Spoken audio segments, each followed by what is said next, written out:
Well, I do think having people who are engaged in science go out and talk to others about their experience is really important. First, it's important for K through 12. And I think, talking about our own students or college-age students generally, they're still in a better position in some ways to, say, connect through a K through 12 population. And so I think that has to be part of the kind of army of science going out and exciting young people about the contributions that they may be able to make, exciting people about experiments and research and just the beauty of understanding how our world works. So, I think building that appreciation is really just as important as building an appreciation, say, for American democracy, right? Which I also think is very, very important that people understand the history of our country and how our republic works and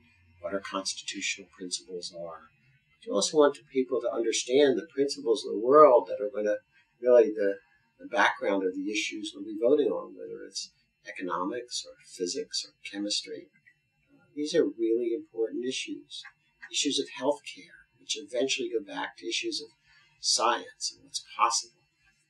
So I think having our students, our faculty, and others reaching out K through 12 education, and I think having the general population out there appreciate it. We're all competing for dollars. We're all competing for people's attention. I think what we're seeing in this world today that you can't just kind of sit back. If we think science is important, we have to be educating and advocating for science. We have to have the right organizations to do that.